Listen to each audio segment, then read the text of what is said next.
Alhamdulillah, kita bertemu lagi dalam kajian saya ke atas kajian kedua Ustaz Mohsin Abu Ibrahim tentang ternyata bid'ah hasanah itu ada. Sekarang kita dalam bahagian keempat. Kajian saya ke atas kajian kedua Ustaz Mohsin. Sekarang ini masuk bahagian keempat. Dan bahagian keempat ini kita ataupun saya akan fokus kepada kata-kata Imam Syafi'i rahimahullah tentang bid'ah, di mana beliau menyebut bid'ah ini terbahagi dua, terpuji dan juga tercela. Sebelum itu, tuan-tuan dan puan-puan, sedikit ulang kaji. Ustaz Mohsin dalam kajian kedua, video kajian kedua ni, ingin membawa mesej bahawa para ulama salaf telah membahagikan bid'ah ini kepada dua, bid'ah hasanah dan bid'ah dalalah. Meskipun kebanyakan nukilan-nukilan ulama yang dikemukakan oleh Ustaz Mohsin adalah daripada mereka yang 300 tahun kemudian, bukannya dari kalangan generasi salaf. Yang dikemukakan dari kalangan generasi salaf hanyalah Abdullah ibnu Umar yang telah saya kaji, yang telah saya ulas dalam video bahagian ketiga, dan Imam Asy-Syafi'i. Dan sekarang ini kita akan kaji dan ulas tentang apakah bid'ah hasanah yang dimaksudkan oleh Imam Syafi'i. Tuan-tuan dan puan-puan, dalam video kajian kedua tersebut, Ustaz Mohsin beberapa kali menekankan bahawa para ulama membahagikan bid'ah kepada dua, hasanah dan dalalah, dan beliau juga beberapa kali menekankan bahawa apabila para ulama tersebut membahagikan bid'ah kepada hasanah dan dalalah, mereka berbicara, mereka membahagikannya, mereka mendefinisikannya dari aspek syariat, bukan dari aspek bahasa. Beberapa kali beliau ulang, bahkan beliau memberi penekanan yang khusus apabila menyebut tentang definisi bid'ah oleh Imam Syafi'i. Okey, definisi bid'ah oleh Imam Syafi'i beliau kemukakan pada minit 8.12. Kemudiannya beliau berkata pada minit ke-9 lebih kurang, beliau berkata Imam Syafi'i sedang bicara agama. Imam Syafi'i sedang menjelaskan hukum agama, bukan sedang mengajar bahasa. Maka yang beliau maksud adalah bid'ah menurut agama. Beliau di sini merujuk pada Imam An-Nawawi, Imam Al-Iz Ibnu Abdul Salam, Imam Ibnu Battal dan juga Imam Asy-Syafi'i. Jadi beliau beberapa kali menekankan bahawa pembahagian bid'ah kepada hasanah dan dalalah adalah dari aspek syariat, bukan dari aspek bahasa. Tuan-tuan dan puan-puan, dalam video-video sebelum ini saya telah jelaskan, saya telah buktikan bahawa apabila generasi salaf seperti Umar Al-Khattab, seperti Abdullah ibnu Umar, apabila mereka mengatakan bid'ah hasanah, yang mereka maksudkan ialah bid'ah dari sudut bahasa dan bukan dari sudut syariat. Sekarang ini kita akan bicara pula tentang pandangan ataupun apakah yang dimaksudkan oleh Imam Asy-Syafi'i dengan pembahagian bid'ah kepada mahmudah dan mazmumah. Apakah ia dari sudut syariat atau dari sudut bahasa, ya? Jadi saya gunakan dua skrin di belakang, telah pun siap laptop saya dengan perisian Maktabah Syamilah. Sama-sama kita baca kitab. Mungkin ada yang bertanya, kenapa ambil gambar kitab? Bukankah boleh letak teks dalam video, dan dalam teks tu letaklah daripada kitab tersebut. Okey, saya buat sebegini kerana saya nak tunjukkan ada perkara yang ditinggalkan oleh Ustaz Mohsin daripada kata-kata Imam Syafi'i. Jadi saya nak tunjuk teks penuh itu sebagai bukti. Saya tidak mahu membuat dakwaan kosong semata-mata, tetapi saya hendak buktikannya. Baik, enough talking. Cukup cakap. Mari kita rujuk kata-kata sebenar Imam Syafi'i, kata-kata penuh Imam Asy-Syafi'i, ya. Mari kita rujuk. Baik, tuan-tuan dan puan-puan, rujukan pertama kita Hilyatul Awliya wa Tabaqatul Asfiya oleh Imam Abu Nu'aim Al-Asbahani yang wafat tahun 430 Hijrah. Sila rujuk jilid 9 muka surat 113. Jilid 9 muka surat 113. Ini sanadnya daripada Abu Nu'aim kepada Harmalah bin Yahya. Penting ni. Harmalah bin Yahya salah seorang anak murid utama Imam Asy-Syafi'i terkenal meriwayatkan kaul jadid, kaul terbaru daripada Imam Asy-Syafi'i. Beliau lahir tahun 166 Hijrah dan meninggal dunia tahun 243 Hijrah. Beliau juga adalah seorang ahli hadis dan juga perawi hadis, ya. Kenapa penting harmalah ini? Kejap lagi saya jelaskan. Lalu, okey. Seterusnya, qala sami'tu Muhammad bin Idris Asy-Syafi'i yaqulu, aku mendengar Muhammad bin Idris Asy-Syafi'i, beliau berkata, Muhammad bin Idris ini adalah nama penuh Imam Asy-Syafi'i. Al-bid'atu bid'atani, bid'atun mahmudatun wa bid'atun mazmumatun. Bid'ah ini terbahagi dua, bid'ah yang terpuji dan bid'ah yang tercela. Fama wafaqa sunnata fahuwa mahmudun. Maka apa yang selari dengan sunnah, yakni sunnah Nabi sallallahu alaihi wasallam, maka ia terpuji. Wa ma khalafas sunnata fahuwa mazmumun. Dan apa yang menyelisihi sunnah, maka ia tercela. Kemudian, yang ini penting, yang terakhir ini adalah penjelasan harmalah. Okay? Ada koma di sini. Yang penting ni adalah penjelasan harmalah tentang apakah dalil yang digunakan oleh Imam Asy-Syafi'i untuk membahagikan bid'ah ini kepada terpuji dan tercela. Harmalah menjelaskan, wahtajja biqauli Umar ibn al-Khattab fi qiyami Ramadana ni'matil bid'atu hiya.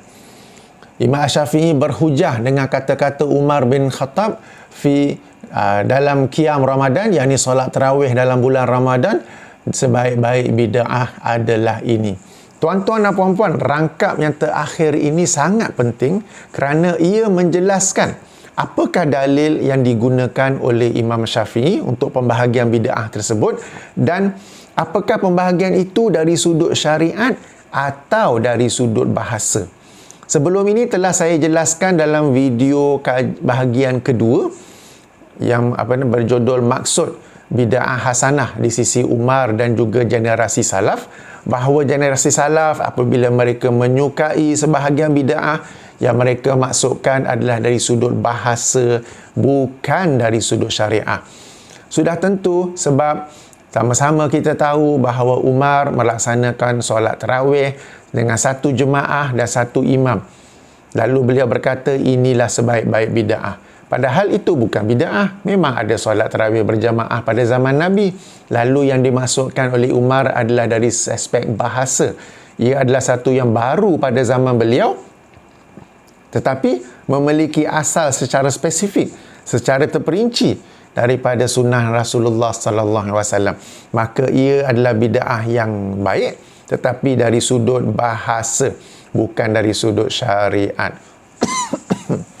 Okey, maaf. Tuan-tuan dan puan-puan, pada pengamatan saya, pada pembacaan saya, pada tontonan saya, kebanyakan pencinta bid'ah apabila mereka menukil kata-kata Imam Syafi'i untuk membela pembahagian bid'ah ini kepada terpuji dan tercela, mereka tidak menukil rangkap yang terakhir itu.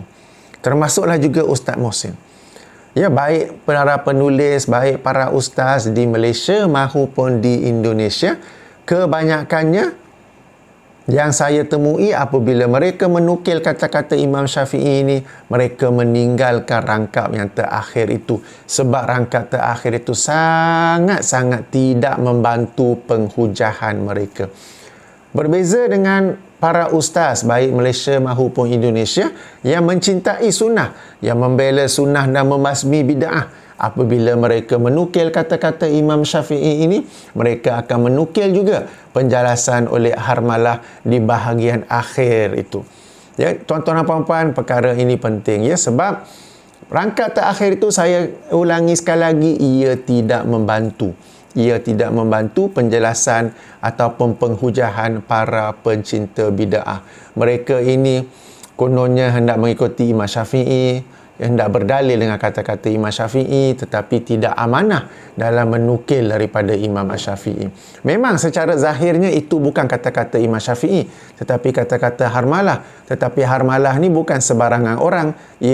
Beliau adalah top student kepada Imam Syafi'i dan beliau faham apakah dalil yang digunakan oleh Imam Syafi'i untuk melakukan pembahagian tersebut. Pembahagian bid'ah kepada terpuji dan tercela. Baik, tak mengapa. Kalau masih tak puas hati, masih tak setuju, itu bukan kata-kata Imam Syafi'i. Okay, tak apa, kita ada rujukan kedua. Mari kita rujuk dalam kitab Al-Madkhal ila Sunan Al-Kubra oleh Imam Al-Baihaqi. Okay, Al-Madkhal ila As-Sunan Al-Kubra oleh Imam Al-Baihaqi, wafat 458 Hijrah. Rujuk riwayat nombor 253. Riwayat nombor 253. Juga dikemukakan oleh Imam Al-Baihaqi dalam kitabnya yang lain, Manaqib Asy-Syafi'i. Manaqib Asy-Syafi'i juga oleh Imam Al-Baihaqi, 458 Hijrah. Rujuk jilid 1 muka surat 469. Jilid 1 muka surat 469 ya. Baik. Kali ini Imam Al-Baihaqi dengan sanadnya daripada Al-Rabi' bin Sulaiman. Al-Rabi' bin Sulaiman ini salah seorang lagi top student, anak murid utama Imam Asy-Syafi'i. Okay, banyak meriwayatkan daripada Imam Syafi'i dan beliau wafat tahun 270 Hijrah. 270 Hijrah. Apa kata Ar-Rabi'? Beliau berkata, Qala Asy-Syafi'i radhiyallahu anhu, al-muhdatsatu minal umuri dirbani. Perkara-perkara baru daripada urusan agama ini terbahagi kepada dua. Ahaduhuma, salah satu daripadanya, ma'uhdisa yukhalifu kitaban au sanatan au asaran au ijma'an. Apa yang baru dibuat, apa yang baru dicipta yang menyelisihi kitaban, yang ini Al-Quran, au sanatan, sunnah Rasulullah sallallahu alaihi wasallam, au asaran, kata-kata para sahabat, amalan para sahabat, au ijma' generasi salaf, sebab Imam Syafi'i sendiri dari kalangan generasi salaf. Fahazihi la bid'atud dhalalati, maka ini adalah bid'ah yang sesat. Kedua, ma uhdisa minal khairi la khilafa fihi liwahidin min haza. Apa yang baru dibuat, apa yang baru dicipta daripada perkara-perkara yang baik, tidak menyelisihi satu pun daripada ini, tidak menyelisihi satu pun daripada Al-Quran, As-Sunnah, Asar ataupun Ijma'. Fahazihi muhdasatun ghairu mazmumatin, maka ia adalah perkara baru yang bukan tercela. Bukan tercela. Wa qad qala Umaru radhiyallahu anhu fi qiyami syahri Ramadana. Dan telah berkata Umar radhiyallahu anhu dalam solat malam bulan Ramadan, solat tarawih tu ya, ni'mati bid'atu hazihi, sebaik-baik bid'ah adalah ini, yakni annaha muhdasatun lam takun wa in kanat falaysa fiha raddun lima madha. Yang ini, ia adalah perkara baru yang tidak berlaku perselisihan dengan Al-Quran, Sunnah, Ijma' dan Asar. Oleh yang demikian, ia tidaklah tertolak kerana telah berlaku sebelum tu, yang ini pada zaman Rasulullah sallallahu alaihi wasallam.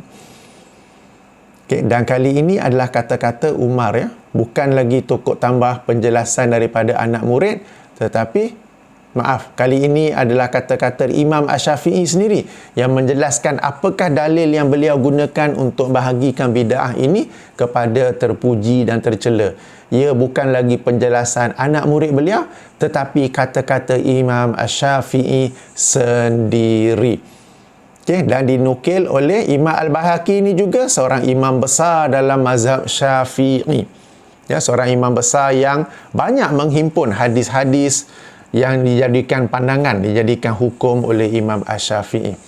Tuan-tuan dan puan-puan yang dirahmati Allah, demikian dua nukilan daripada Imam Asy-Syafi'i yang menunjukkan bahawa apa yang beliau masukkan itu adalah dari aspek bahasa, bukan dari aspek syariat. Kenapa saya berkata demikian? Kerana sebelum ini kita telah pun mengkaji apakah maksud Umar apabila beliau mengatakan tentang solat tarawih berjemaah, satu jemaah di belakang satu imam sebagai bid'ah yang baik. Sebagai bid'ah yang baik, ia adalah dari aspek bahasa, bukan dari aspek syariat. Untuk menguatkan lagi apa yang saya katakan itu, mari sama-sama kita rujuk kepada penjelasan Imam Ibn Rajab Al-Hanbali. Imam Ibn Rajab wafat tahun 795 Hijrah. Tetapi kita ataupun saya menggunakannya sebagai rujukan kerana beliau menukil dan menjelaskan apakah maksud generasi salaf tentang bid'ah ini. Ustaz Mohsin juga dalam video kajian kedua beliau ada menukil daripada kitab yang sama ini, tetapi sayang sekali beliau tidak jujur di dalam menukil, lalu beliau hanya menukil apa yang selari dengan pandangan beliau dan mengabaikan apa yang tidak selari. Ya. Baik, mari kita rujuk Jami'ul Ulum wal Hikam oleh Imam Ibn Rajab Al-Hanbali yang wafat tahun 795 Hijrah. Jilid 2, muka surat 131, syarahan beliau ke atas hadis nombor 28 daripada hadis 40 Imam Nawawi. Beliau berkata, dan telah diriwayatkan oleh Al-Hafiz Abu Nu'aim dengan sanadnya daripada, yang ini kita telah baca tadi ya, daripada kitab Hilyatul Awliya.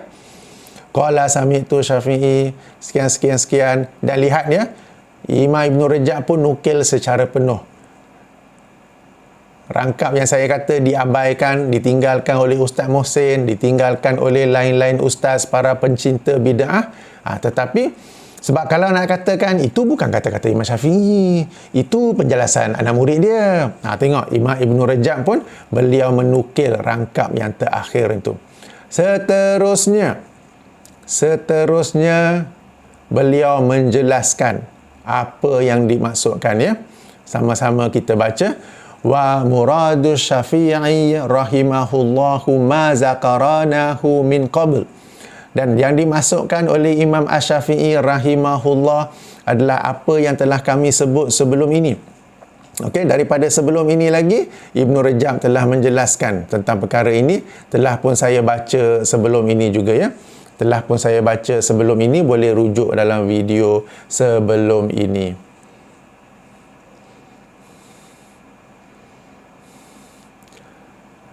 Okey, kita sambung. Annal bid'atal mazmumata ma laysa laha aslun minasyar'ati yurja'a ilaihi. Bahawasanya bid'ah yang tercela adalah apa yang tidak baginya asal daripada syariat, yurja'u ilaihi, yang dapat dirujuk kepadanya.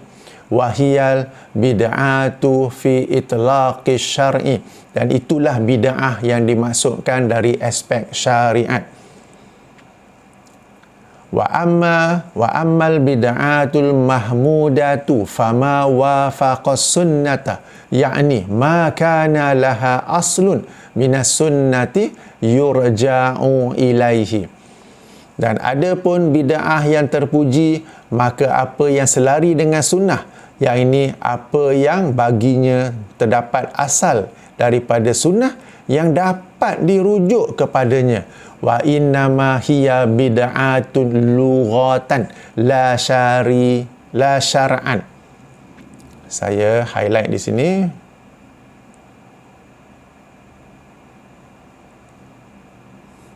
Li muwafaqatiha sunnata, disebabkan ia selari dengan sunnah. Tuan-tuan dan puan-puan, saya ulangi, Ustaz Mohsin dalam video beliau berulang kali menekankan bahawa para imam, para ulama yang beliau nukil termasuklah Imam Asy-Syafi'i, apabila mereka membahagikan bid'ah kepada 2 ataupun kepada 5, itu adalah dari sudut syariat, bukan dari sudut bahasa.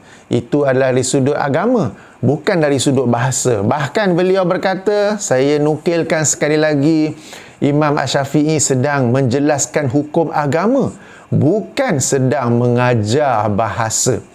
Maka yang beliau maksud adalah bid'ah menurut agama. Ya tuan-tuan dan puan-puan, padahal dari penjelasan ini, dan penjelasan ini kitab yang sama juga yang dibaca oleh Ustaz Mohsin dalam video kajian kedua itu. Tetapi, jadi Imam Ibn Rajab menekankan, wa innama, dan sesungguhnya ini tidak lain adalah bid'ah lughatan la syara'an, ya. Innama ni penekanan di sini. Dan sesungguhnya yang dimasukkan itu tidak lain adalah bid'ah dari sudut bahasa, bukan dari sudut syariat, disebabkan ia selari dengan sunnah. Apa katanya sambungan lagi? Wa qad ruwiya an Syafi'i kalamun akharu yufassiru haza. Dan telah diriwayatkan daripada Imam Syafi'i perkataan yang lain yang menjelaskan perkara ini. Wa annahu qala, yang ini saya bacakan tadi daripada riwayat Imam Al-Baihaqi yang telah kita baca pada mulanya tadi, ya. Okey, tuan-tuan dan puan-puan, saya biarkan skrin sekejap untuk tuan-tuan dan puan-puan baca sebelum saya pusing balik kamera ke arah wajah saya.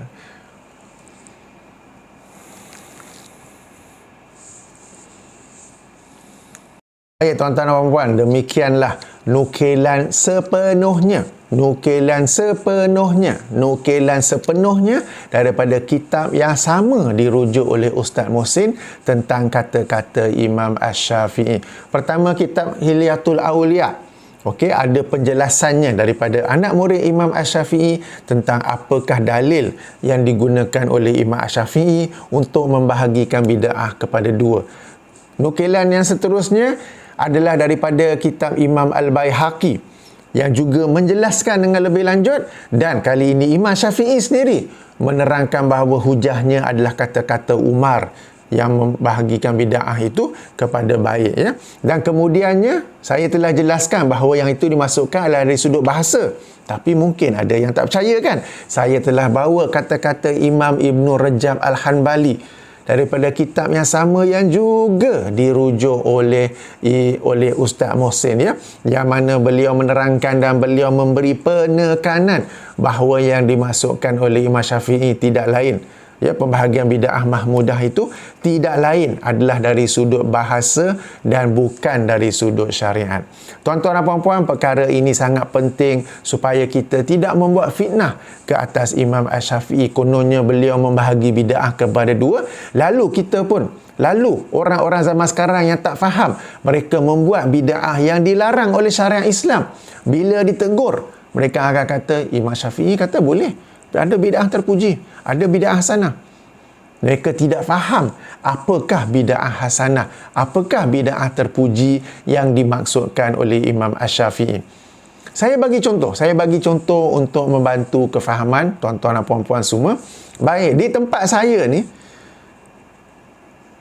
apabila semayang berjemaah, imam sangat-sangat jarang, hampir tak pernah hendak berpusing. Bila selesai solat jemaah, hendak berpusing menghadap makmum. Sama ada berpusing menghadap tepat, ataupun condong ke kiri, ataupun condong ke kanan. Padahal adalah sunnah Nabi SAW apabila selesainya daripada solat jemaah, setelah memberi salam, setelah membaca istighfar 3 kali, dan Allahumma antas salam, baginda akan berpusing menghadap makmum. Apa hikmah berpusing? Pertama, supaya apabila ada orang yang lewat datang, nampak imam sudah berpusing, mereka tahu bahawa solat jemaah yang dipimpin oleh imam telah pun selesai. Hikmah yang keduanya, makmum jika dia hendak berzikir dengan kuat dalam rangka mengajar imam, jika hendak berzikir dengan kuat dalam rangka mengajar makmum, dia perhatikan terlebih dahulu ada makmum masbuk atau tidak. Jika ada makmum masbuk, jangan zikir secara kuat, tunggu mereka selesai dahulu. Jangan menjadi selfish, jangan pentingkan diri sendiri zikir secara kuat sehingga mengganggu makmum masbuk tersebut. Padahal ada hadis Nabi sallallahu alaihi wasallam yang melarang perkara demikian. Yang ketiganya, kalau nak mengajar makmum zikir, boleh zikir secara kuat dalam rangka mengajar, tetapi antara cara efektif untuk ajar ialah pandanglah orang kita ajar tu. Bayangkan saya buat video, saya dah pandang tempat lain. Itu bukannya pengajaran yang efektif. Jadi ada hikmah-hikmahnya. Tapi yang penting, sunnah Rasulullah SAW setelah selesainya memimpin solat berjemaah, setelah memberi salam, membaca istighfar 3 kali, membaca Allahumma anta salam, baginda akan berpusing menghadap makmum. Baik, perkara ini di tempat saya hampir-hampir tak berlaku.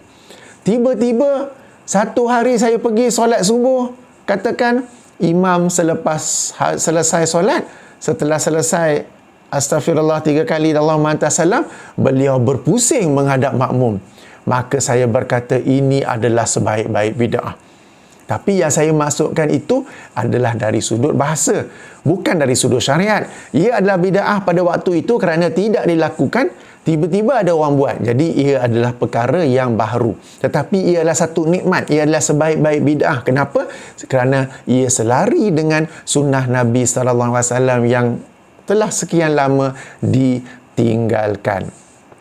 Okey, contoh pertama. Contoh kedua, katakanlah imam tersebut dalam rangka mengajar makmum zikir, beliau pun berzikir secara kuat. Beliau membaca antaranya la ilaha illallah wahdahu la syarikalah lahu mulku wa lahul hamdu wa huwa ala kulli syai'in qadir. Allahumma la mani'ah lima a'taita wa la mu'tiya lima mana'ta wa la yanfa'u zal jaddi minkal jaddu. Mana mari zikir tu? Yang biasa kita dengar yang rangkap pertama saja, la ilaha illallah tu, mana mari Allahumma itu?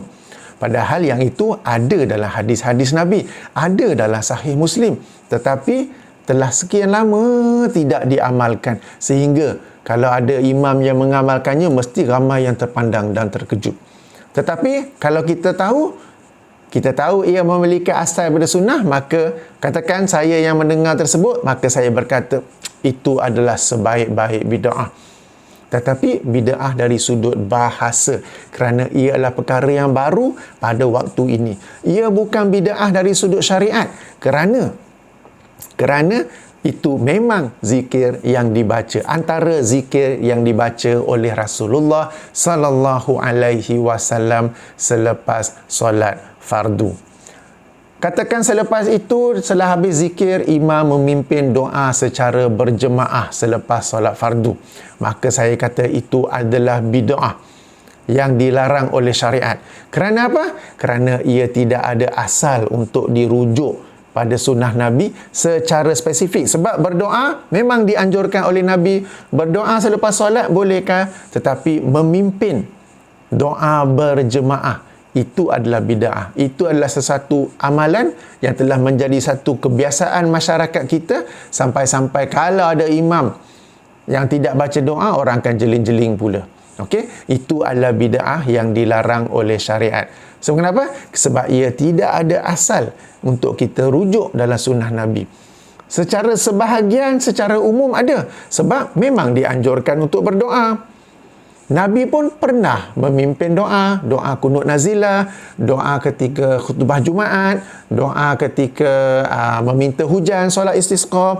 Tetapi selepas solat jemaah, baik hadis yang sahih, hasan mahupun daif, tidak diriwayatkan bahawa baginda memimpin doa secara berjemaah. Lalu apa yang dilakukan secara rutin, secara tetap oleh masyarakat kita sekarang ini, ia adalah bid'ah dari sudut syariat. Ia adalah bid'ah yang tercela, bid'ah tercela yang dimasukkan oleh Imam Syafi'i tersebut, kerana ia tidak memiliki asal daripada syariat Islam. Tuan-tuan dan puan-puan, bila dengar penjelasan ni macam kelirulah. Bid'ah bahasa, bid'ah syariat.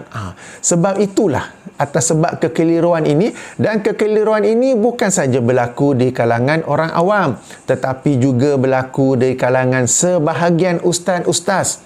Sebahagian ustaz-ustaz bagi pencinta bid'ah, saya tak tahu mereka sengaja keliru ataupun buat-buat keliru. Maka atas sebab itulah kami yang salafi ini tidak menggunakan istilah bid'ah hasanah tersebut meskipun dari sudut bahasa, kerana untuk mengelakkan kekeliruan. Maka jika saya jumpa imam yang selepas solat jemaah berpusing menghadap makmum, saya berkata bagus, itu adalah sunnah. Saya tidak akan kata ia bid'ah hasanah kerana ia mengelirukan. Jika ada imam yang berzikir dengan zikir yang memang lafaznya daripada Rasulullah, meskipun secara kuat, saya akan berkata bagus, itu adalah sunnah. Saya tak akan kata ia bid'ah hasanah kerana itu mengelirukan masyarakat. Nah, dari sudut bahasa, dari sudut syariat, bid'ah waktu ni tapi bukan bid'ah waktu Rasulullah. Macam mana tu? Jadi sebab itulah kami salafi sekarang ini hanya berpegang bahawa semua bid'ah sesat. Yang kami bahas, yang kami sebut itu adalah dari sudut syariat. Dari sudut bahasa kami tahu, tetapi disebabkan ia boleh mengelirukan orang awam, dikelirukan oleh sebahagian ustaz, sebahagian pencinta bid'ah, maka sebab itulah kami tinggalkan, ya. Jadi tuan-tuan dan puan-puan, bezakan di situ, ya. Kenapa kami salafi berkata semua bid'ah adalah sesat? Yang kami bicara adalah dari sudut syariat. Dari sudut bahasa kami tahu. Dari sudut bahasa kami tahu apa yang disebut oleh Umar, apa yang disebut oleh Abdullah bin Umar, apa yang disebut oleh generasi salaf, bid'ah terpuji yang disebut oleh Imam Syafi'i. Akan tetapi saya ulangi, untuk mengelakkan kekeliruan daripada berlaku, maka kami tidak menggunakannya lagi. Puan-puan, sehingga sini sajalah penjelasan saya tentang kata-kata Imam Asy-Syafi'i. Apakah hujah, apakah dalil di sebalik pembahagian bid'ah kepada Mahmudah dan Mazmumah oleh Imam Asy-Syafi'i, dan penjelasan tentang apa yang dimaksudkan oleh Imam Asy-Syafi'i, apakah dari sudut syariat ataupun dari sudut bahasa. Tuan-tuan dan puan-puan, saya pandang perkara ini penting sebab saya ulangi, pada pengamalan saya, pada pengamatan saya, pada pembacaan saya, pada penontonan saya, kebanyakan para pencinta bid'ah mereka tidak amanah dalam menukil kata-kata Imam Asy-Syafi'i, tidak amanah dalam menjelaskan apa yang dimaksudkan oleh Imam Asy-Syafi'i. Tuan-tuan dan puan-puan, jika seseorang ustaz itu telah terbukti tidak jujur dalam menukil kata-kata para ulama, maka berhati-hatilah dalam nukilan-nukilan beliau yang akan datang, dalam video-video beliau yang akan datang. Berhati-hatilah semak kerana ketidakjujuran tersebut mungkin berulang. Ya, saya sebut secara umum sahaja, ya. Hendaklah kita berhati-hati, sama-samalah kita berdoa kepada Allah agar Allah mengurniakan, Allah menunjukkan kepada kita para ilmuwan yang jujur lagi amanah. InsyaAllah kita berjumpa lagi. Tak habis lagi kajian kedua. Tak habis lagi. Masih lagi kajian saya ke atas kajian kedua Ustaz Mohsin. Kali ini kita akan kaji pula nukilan-nukilan daripada para ulama khalaf. Apakah yang mereka maksudkan dengan bid'ah hasanah dan bid'ah dolalah? Apakah yang mereka maksudkan dengan bid'ah yang wajib, sunat, mubah, makruh, haram? InsyaAllah kita berjumpa lagi, ya. Subhanakallahumma wa bihamdika asyhadu an la ilaha illa anta astaghfiruka wa atubu ilaika. Assalamualaikum warahmatullahi wabarakatuh.